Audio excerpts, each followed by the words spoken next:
Israel ഭരണകൂടം ഗാസയിലെ നുസൈറത്ത് അഭയാർത്ഥി ക്യാമ്പിലേക്ക് നടത്തിയ മിസൈൽ ആക്രമണത്തിൽ വെള്ളമെടുക്കാൻ വരിനിൽക്കുകയായിരുന്ന 6 കുട്ടികൾ ഉൾപ്പെടെ 10 പേർ കൊല്ലപ്പെട്ടുവെന്ന ഹൃദയഭേദകമായ വാർത്ത പുറത്തുവരുമ്പോൾ ഗാസയിലെ വെടിനിർത്തൽ എന്ന ലോക ജനതയുടെ തന്നെ സ്വപ്നം വീണ്ടും എരിഞ്ഞടങ്ങുകയാണ്. ദാഹജലം തേടി വാട്ടർ ടാങ്കറിന് സമീപം ഒഴിഞ്ഞ ക്യാനുകളുമായി ക്യൂ നിൽക്കുകയായിരുന്ന കുട്ടികളെയാണ് ഇസ്രായേലി മിസൈലുകൾ കൊന്നുതള്ളിയത്. തങ്ങൾ ഒരു പലസ്തീൻ പോരാളിയെ ലക്ഷ്യമിട്ടാണ് ആക്രമണം നടത്തിയത് എന്നും ബോധപൂർവം മിസൈൽ കുട്ടികൾക്ക് നേരെ വിക്ഷേപിച്ചതല്ല എന്നുമാണ് ഇസ്രായേൽ പ്രതികരിച്ചത് എങ്കിലും അതൊരു വിശ്വാസയോഗ്യമായ മറുപടിയായി ആരും കരുതുന്നില്ല. സാങ്കേതിക പിഴവ് മൂലം ലക്ഷ്യം തെറ്റി ക്യാമ്പിലേക്ക് പതിക്കുകയായിരുന്നു മിസൈൽ എന്ന് ഇസ്രായേൽ വിശദീകരിക്കുന്നു. ഇതിൽ ഖേദം പ്രകടിപ്പിച്ച ഇസ്രായേൽ സൈന്യം സംഭവത്തിൽ വിശദമായ അന്വേഷണത്തിന് ഉത്തരവിടുകയും ചെയ്തിട്ടുണ്ട്.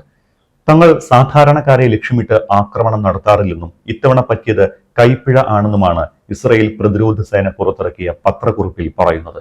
ഗാസയിലെ ഭീകര ഗ്രൂപ്പുകൾക്കെതിരെ ഞങ്ങൾ ഏറെക്കാലമായി ആക്രമണം നടത്തുന്നുണ്ട്. കഴിവതും സാധാരണക്കാരെ ഞങ്ങൾ ലക്ഷ്യമിടാറില്ല. എന്നാൽ കഴിഞ്ഞ ദിവസം മധ്യഗാസയിലെ തീവ്രവാദ പ്രവർത്തകനായ ഒരു വ്യക്തിയെ ലക്ഷ്യമിട്ട് ഞങ്ങൾ നടത്തിയ ആക്രമണം യുദ്ധോപകരണത്തിലെ സാങ്കേതിക തകരാറ് മൂലം കൃത്യമായി ലക്ഷ്യത്തിൽ എത്താതിരിക്കുകയും വഴിമാറി ചില മീറ്ററുകൾ മാറി ഒരു പ്രദേശത്താണ് പതിച്ചത് എന്നുമാണ് ഇസ്രായേലിന്റെ അവകാശവാദം.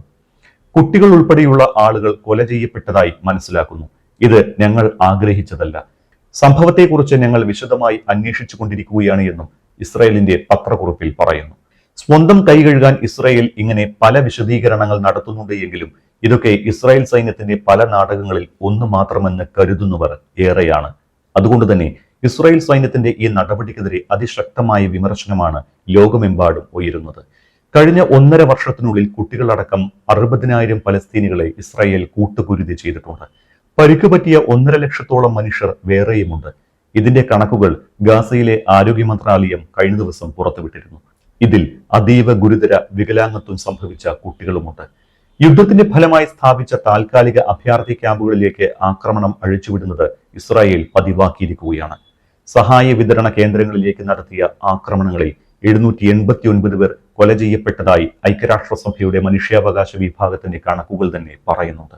അഭയാർത്ഥി ക്യാമ്പിൽ കുട്ടികളെ കൂട്ടക്കുരുതി ചെയ്തതുകൂടാതെ കഴിഞ്ഞ 30 മണിക്കൂർ ഇസ്രായേൽ നടത്തിയ ബോംബേറിലും ഡ്രോൺ ഉപയോഗിച്ചുള്ള ആക്രമണത്തിലും 70ഓളം ആളുകളാണ് കൊല ചെയ്യപ്പെട്ടത്. ഇതിൽ പലസ്തീനിലെ പ്രശസ്തനായ സർജൻ ഡോക്ടർ അഹമ്മദ് ഖന്ദിയിലും ഉൾപ്പെടുന്നു. തിരക്ക് പിടിച്ച മാർക്കറ്റുകളും ആശുപത്രികളും ലക്ഷ്യം വെച്ചാണ് മിക്കപ്പോഴും ഇസ്രായേൽ ആക്രമണം നടത്തുന്നത്. ഇക്കഴിഞ്ഞ ജനുവരിയിൽ മരുന്നും ഭക്ഷണവുമായി എത്തിയ ട്രക്കുകൾ ഈജിപ്തിന്റെ അതിർത്തി കടന്ന് പലസ്തീനിലേക്ക് പോകുകയും ദുരിതം പേറുന്ന ഒരു ജനതയ്ക്ക് അവർ ആശ്വാസമേകുകയും ചെയ്തിരുന്നു. എന്നാൽ ഔദ്യോഗികമായി വെടിനിർത്തൽ പ്രഖ്യാപിക്കുകയും ആക്രമണങ്ങളിലൂടെ അനൌദ്യോഗികമായി ആക്രമിക്കുകയും ചെയ്യുന്ന ശൈലിയാണ് ഇസ്രായേൽ വീണ്ടും സ്വീകരിച്ചു വരുന്നത്. ഇതോടെ ഗാസയിലേക്കുള്ള സഹായങ്ങളൊക്കെ നിലച്ചു. 2023 ഒക്ടോബർ മാസം 7-ാം തീയതി അർദ്ധരാത്രിയോടെയാണ് ഇസ്രായേലും പലസ്തീനും തമ്മിലുള്ള സംഘർഷം ഏറെക്കാലത്തിന് ശേഷം വീണ്ടും പുനരാരംഭിക്കുന്നത്.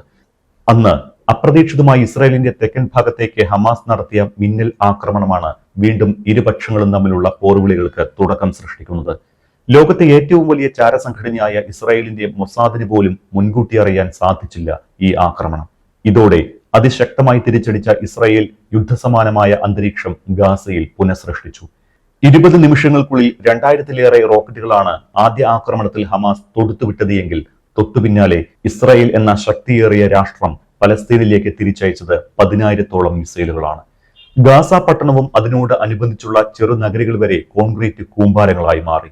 സ്കൂളുകളെയോ ആശുപത്രികളെയോ പള്ളികളെയോ വരെ ആ മിസൈലുകൾ വെറുതെ വിട്ടില്ല. ഇതിനിടെ ഹമാസിന്റെ രാഷ്ട്രീയ വിഷയങ്ങളിൽ തീരുമാനങ്ങൾ എടുക്കുന്ന പരമാധികാരിയായ ഇസ്മായിൽ ഹനിയ ഈ ആക്രമണത്തിൽ കൊല്ലപ്പെടുകയും ചെയ്തു. ഹിസ്ബുള്ള മേധാവി ഹസനും കൊല്ലപ്പെട്ടു. ഇക്കഴിഞ്ഞ ജനുവരിയിൽ വീണ്ടും വെടിനിർത്തലിനുള്ള ശ്രമങ്ങൾ ഉണ്ടായെങ്കിലും ഔദ്യോഗിക ഭാഷ്യത്തിൽ മാത്രമാണ് അത് സംഭവിച്ചത്. രാത്രിയുടെ മറവിൽ വീണ്ടും ഗാസയിലെ പാവങ്ങളായ മനുഷ്യജന്മങ്ങളുടെ മേൽ മിസൈലുകൾ പാഞ്ഞെടുത്തു. ഇതിനിടെ ഗാസയിലെ വെടിനിർത്തൽ സംബന്ധിച്ച് ചർച്ചകൾ കാര്യമായി നടക്കുന്നുണ്ട് എന്നാണ് ഐക്യരാഷ്ട്രസഭയുടെ പ്രതിനിധികൾ ആവർത്തിച്ചു പറയുന്നത്. ഇക്കാര്യത്തിൽ മുൻപ് നടന്ന ചർച്ചകൾ സമാനമായ അവസരങ്ങളിലാണ് പരാജയപ്പെട്ടത് എന്നും അതിനാൽ ഇനി ഹമാസ് നിരായുധീകരണം സംബന്ധിച്ചാൽ കാര്യങ്ങൾ സുഗമമായി നടക്കുമെന്നും യുഎസിന്റെ സ്റ്റേറ്റ് സെക്രട്ടറി മാർക്കോയും അഭിപ്രായപ്പെട്ടിട്ടുണ്ട്. പ്രസിഡന്റ് ഡൊണാൾഡ് ട്രംപിന് ഗാസയിൽ എത്രയും വേഗം വെടിനിർത്തൽ പുനഃസ്ഥാപിക്കണമെന്ന് ആഗ്രഹമുണ്ട് എന്നും മാർക്കോ അഭിപ്രായപ്പെടുന്നു. അമേരിക്കയുടെ ഇടപെടൽ ഇത്തവണ നിർണായകമാകും എന്ന് കരുതുന്നുണ്ടെങ്കിലും ഇനിയൊരു പക്ഷേ വെടിനിർത്തൽ പൂർണ്ണമായ അർത്ഥത്തിൽ തന്നെ സംഭവിച്ചാൽ പോലും പലസ്തീൻ ഒരു മൃതരാഷ്ട്രമായി ഏറെക്കാലം അവശേഷിക്കുമെന്നത് ഉറപ്പാണ്.